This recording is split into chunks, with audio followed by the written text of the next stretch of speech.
Yeah, welcome back to the channel, bitch. I was asleep. I fucking came home and I passed right the fuck on out. I was exhausted, bitch. I'm talking about, Anyway, I'm here as I promised, honey. I'm a little late.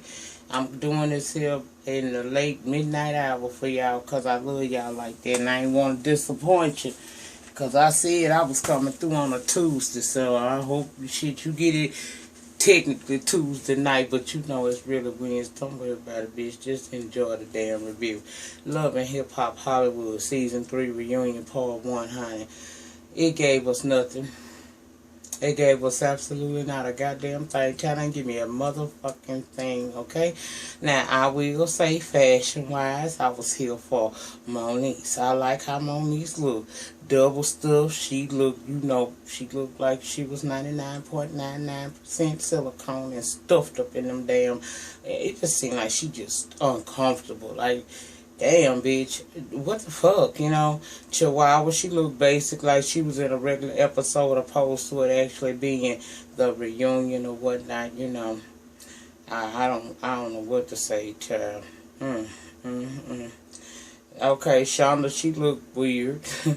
Masika and Princess Layla, honey, they was cute. They was cute, And Nina, girl, you was very floral. It was very, very floral.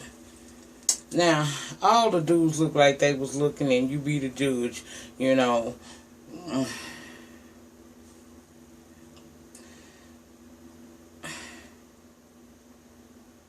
was there. She looked alright too. Wasn't no shitty boy tell him. He was fired as fuck, So we started off with Nina asking Ray J how married life was, child. And of course, Ray J, he always extra with his slip weighing ass at the reunion. He talking about it's good, So then we go over there to Moniece and Fizz, and they played out Moniece and Fizz storyline with him having to move in with her because allegedly he had a gas leak in the neighborhood he lived in and was forced to evacuate, thus moving, I'm assuming. And after they talk about that, they also brought in, Plastic, and they replayed his part with her as well. And child, next thing you know, Plastic and Fizz was going at each other. Now, I'm going to tell you something. On part 1 of the reunion, Nikki seemed like she was hyped or something. I don't know if that bitch had popped a pill before she came down to the stage, or I don't know. I don't know what was going on with her, but she had a whole lot of bravado in her, and she just was, like she was really on one. She was even arguing with the people down in the audience area and stuff. I was like, girl, what the fuck is wrong with you? Talking about, bitch, I was paid to be on the stage, you were extra, do extra shit, girl. Oh, all that wasn't necessary. But anyway, Nina gonna ask Nia if she would be okay with the guy she dating living under the same roof as the baby mama. So I peeped out. What they do is they bring up situations, storylines, and they ask usually the person that they don't fuck with or somebody. They might ask somebody they fuck with, but they really gonna ask the people that they don't fuck with their opinion on their situation to set off the drama and the fuckery that we so love when we watch this shit. Well, now see, Neil, she said, she would absolutely not be okay with it. However, that works for Fizz and Moniece, because see, they different. Plus, Moniece let us know in this episode, well, actually, Nia did. Moniece bisexual, honey. Yeah. They said gay. Moniece said, nah, I'm bisexual, She said, and Fizz said he cool with the girlfriend. He like her. Moniece said her whole family then accepted the woman that she currently, bumping box with, and they working on trying to get pregnant. Now, Fizz was asked, was he a part of that? He said, no. She said that was an option that they looked at, but they decided to go in a different direction. I said, girl, Moniece, girl, you play too much. Now, she was asked, why did she tell Fizz? I need to hurry up because I got 2 parts in this one video, okay? She asked her, why did Monique tell Plastic that she wanted to buy Fizz's sperm?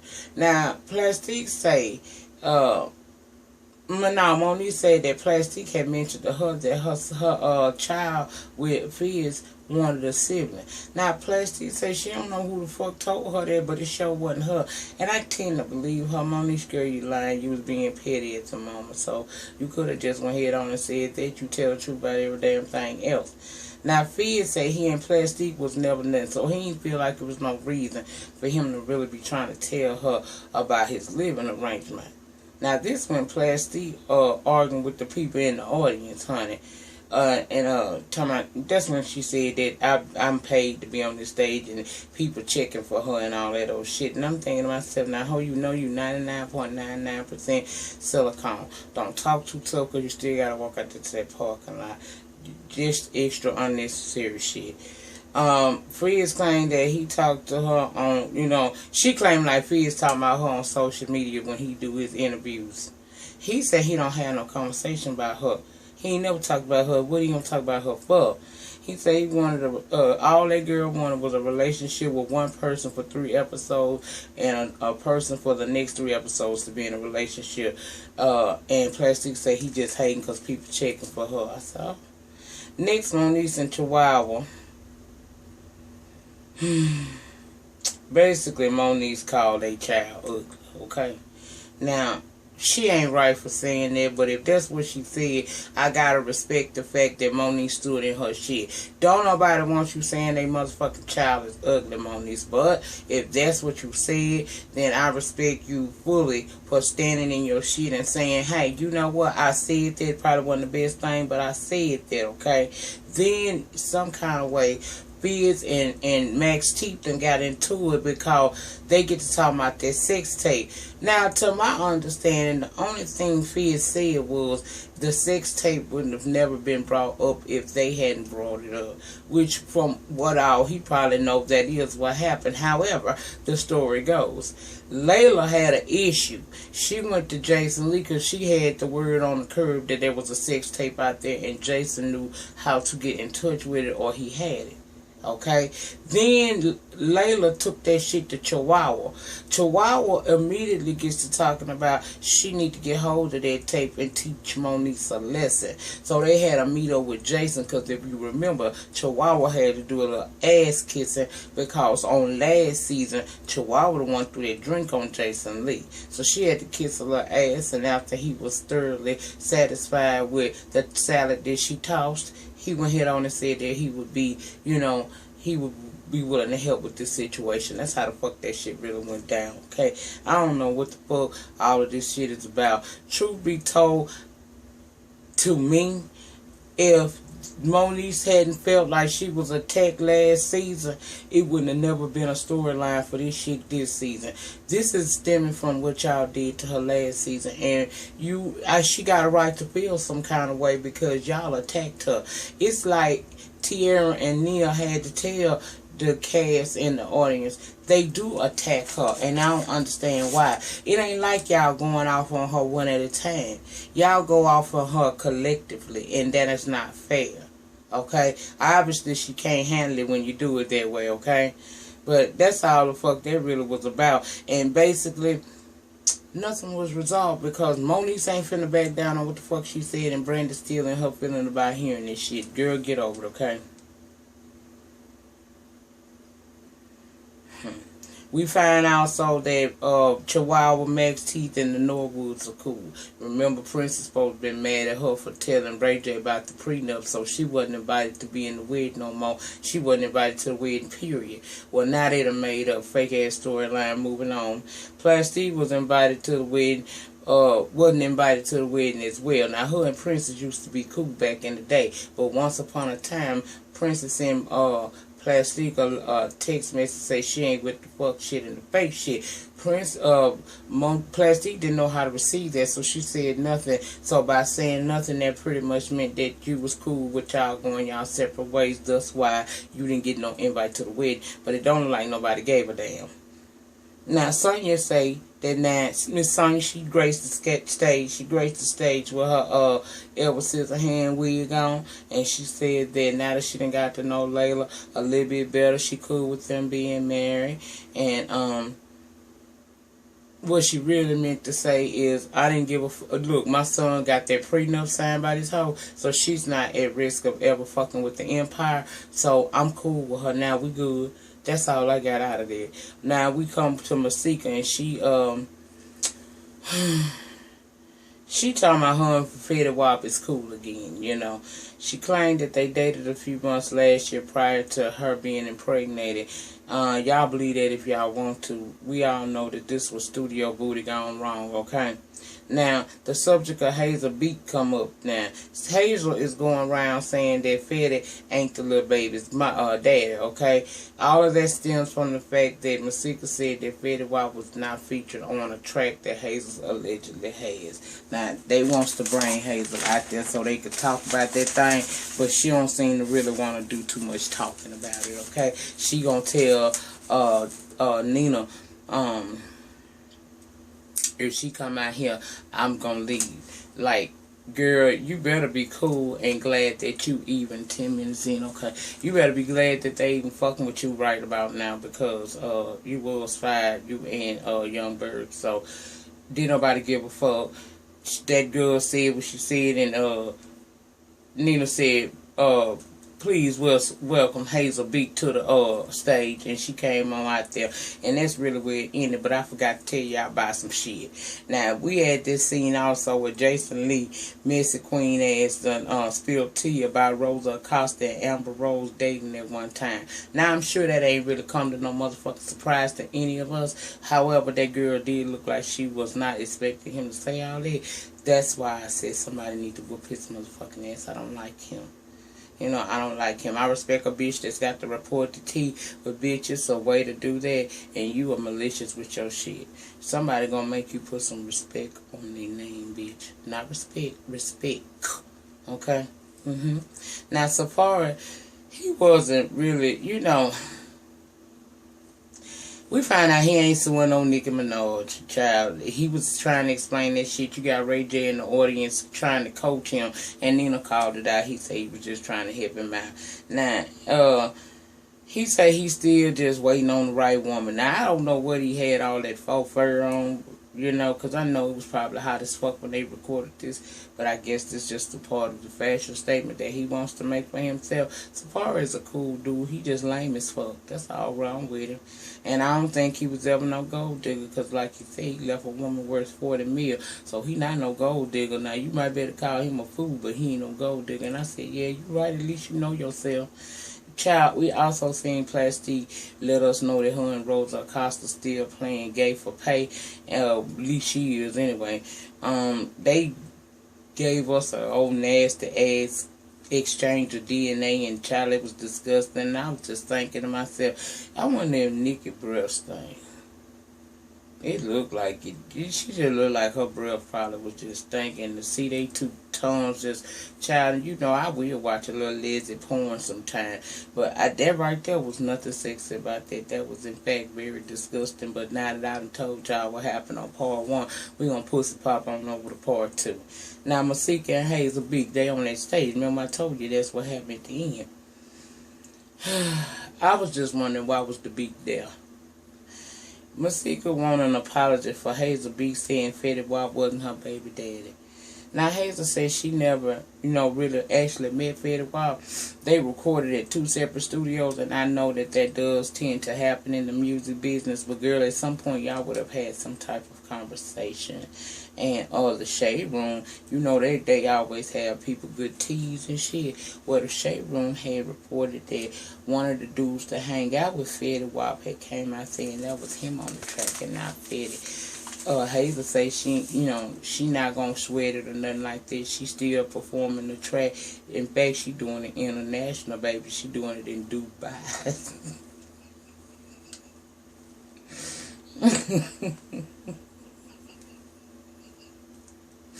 Child, I ain't finna fuck with these people tonight. Okay, girl, continue to be okay. You said you was okay about it, and you know, go on, leave us alone. But now, be call back.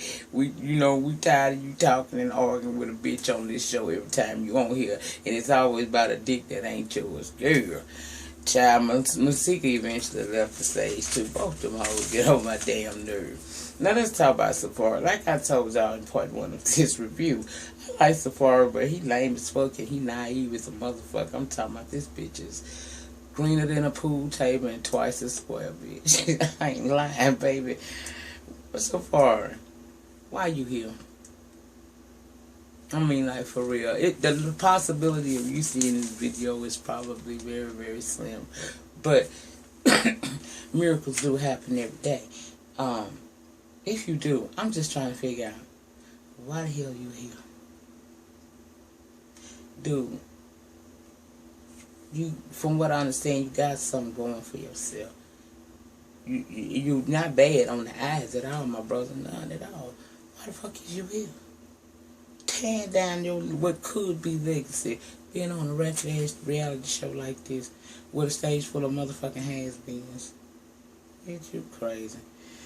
He get that whole scene. I'm gonna tell you something. Go watch the motherfucking shit. It's on YouTube. I don't give a fuck because he was too extra and went off on Rosa Acosta, and she was actually giving his ass props. I mean, he a lot to deal with, and he too corny for TV for me, honey. I can't be fucking with no damn that boy there. Now, he did say something disrespectful toward her, and Nina had to get his ass together. But when he came back, he apologized to her, and I said, okay, see, that's the good part of him that I like, okay?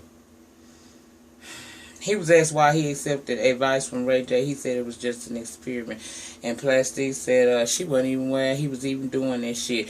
She didn't know he was doing that or asking Fizz about her, you know, but she felt like it was kind of disrespectful. Now, Fizz said he gave him advice because he didn't want him to get lost in the sauce, even though that sauce was good. In some kind of way, that turned into an argument because then it go from Nikki saying she understand why Fizz would be mad about losing somebody like her. She'll be mad too. And he said, girl, I could build you. You know, I could build a bitch anywhere. It's plenty of you people like you run around L.A. And then she say that he only salted because she had told him so far dick was better than his. I said, oh. Now, if Nina asked Monique what she thought about Banana Beak and what old Stiff Lips said about her child. Now, Monique kept it 1,000. Monique said, nah, I probably ain't the bitch you want to ask about some shit like that. I just might not be. But, you know, Monique thought, she said, I did just say something about somebody's kid.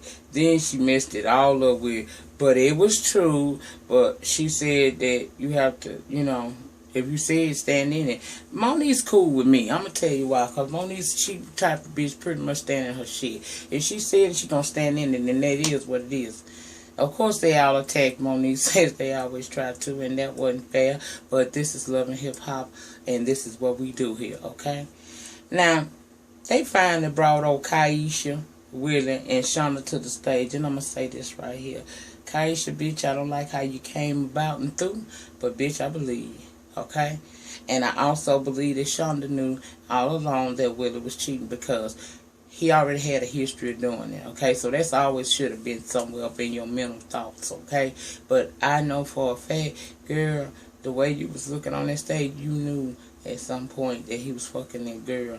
And I don't know why, you know, you probably trying to save face because you embarrassed, because you did say on that show last night, and you said at the pre-show they said before the season started that you was mad that he had you out here looking all crazy. You told Kaisha, girl, I would have had respect for you had you came to me better than this, but see the way you came, I don't give a fuck, and you right about that. Also, Willie, you lied. You did mess around with that girl, and I just want to know one motherfucking thing, because she dropped some tea. That girl said she been taking care of his ass since Quiet Storm. T Spilling. You a fellow, you one of the dudes I know from the Chicago area. What the fuck is Quiet Storm, honey? And if she know that much, really, you ain't shit. Child. That girl says you. Now, Jason Lee, Miss ass jumped in the middle of that, and I ain't get why he did that, talking about he seen the text messages, and basically, it was him saying something about her pink pussy and her how she wanted to go and probably suck his dick off. And I'm like, Jason, again, you in some shit. See, bitch, you need your ass whooped. Stay out of that fucking shit. I believe that shit. Now, he was funny when Nina asked her what made it come to an end. And that damn Jason said, hell, going to the Red Roof Inn is what brought it to an end. I said, I know that's right, because, bitch, child. Girl, I hope y'all went to the Red Roof Inn years ago and it's been over for a while, but alright. But anyway, child, like I said at the end, Shonda knew about it. She's sitting up there saying that she just need time. But, you know, I feel like they probably gonna wind up being back together anyway, because she ain't an all the way right bitch either. She done got some stories that probably are skeletons in the closet from her hooker stripper days, you know what I'm saying? So, we not gonna act like either one of these motherfuckers is right, and we really don't care. Chihuahua, Max Teeth, and Masika. Look, I feel like this situation right here was crazy. Max had no problem with Masika until Brandy had one with him. Brandy, you sitting up there talking about your best friend said Masika tried to holler at her man. So Masika told you, girl, that shit right there was the other way around. He tried to holler at me and I wasn't here for the advances, okay? So you should have took that and let that be what it was going to be. That's what you should have did. You don't come in the studio with your man trying to make paper and interrupting that flow because you got an issue with a bitch because of what your homegirl said about her. Till she offend you, bitch, it's still all about the money. And Max is right. You got to learn how to separate business from personal. He love his wife, he respect his wife. But at the end of the motherfucking day, it's all about the money, bitch. What's going on? A1 even had to go along with that. Yeah, y'all, Lyrical say, yeah, I'm aware of what go on. You know, who be in the studio with my husband and stuff, because that's my husband. And he said if she had a problem with it, he would not, you know, he probably wouldn't deal with the person that she may have an issue with. But at the same motherfucking time, he had to throw up if it's Beyonce, he about to get that shmoney. We found out that him and Brandon and probably all know Beyonce, but not on the level where it really would be something you want to brag about. And I don't know why Brandon turned into a little mini gangster when she was trying to explain that she's friends with Solange and she see Beyonce as a big sister and she come with receipts and she's the goddaughter of the late great Whitney Houston. I'm standing there like, I'm sitting there looking at this bitch like, oh, why you so rough with it? You trying to scare somebody now? You gangster with it, bitch? Oh, okay. Well, whatever. Who cares? Now, it was time to talk about A1 Steak Sauce, both them lyricals and old tricks. And I'm tired of this at this point. Because basically, all that was going on. Child, let me tell you something. Ross called that man Diamonds and Pearls. And when I looked at him tonight, I got exactly why she do that. I fucking hollered. Okay? Child, I ain't used to a man in Paris. Well, anyway, they played their storyline, and basically, Lyrical Senior need to let Lyrical Junior be a wife to her husband and cut them apron strings, and she knows that, okay? Lyrical Junior, girl, when whatever going on between you and your husband, you keep that between you and your husband, because if you go run telling your family members that, the minute that y'all are back cool with each other, y'all happy, family still mad at his ass because they remember what the fuck what you told them he did. They ain't made over him. So that's part of the problem. And your mama, well, his mama Trick, she liked you from the jump. She just didn't like all of that fakeness and bullshit that the mama was doing, or her mama was doing. Girl, it was alright. They cool. They cool. We ain't gonna even waste time with the child. Let's talk waist trainers because we learned A1 had liposuction.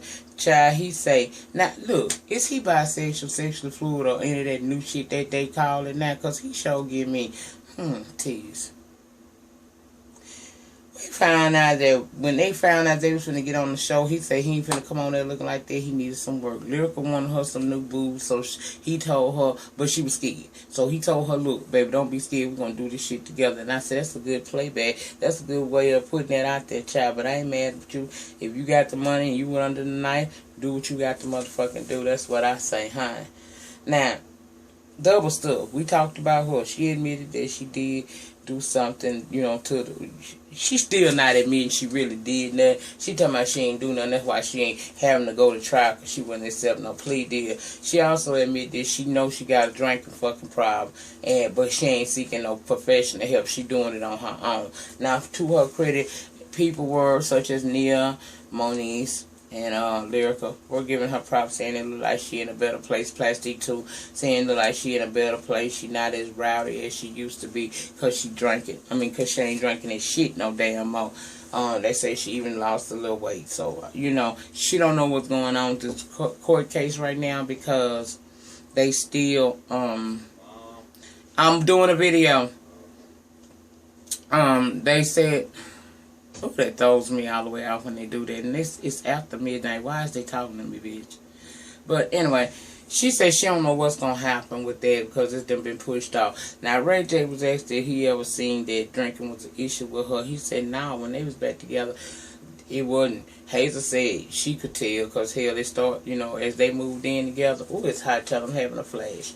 But she said she could see that shit in her and stuff. So basically, at the end, we do favorite moments. So far, favorite moment was the Lyricals and Lyrica and Trixie acting a fool.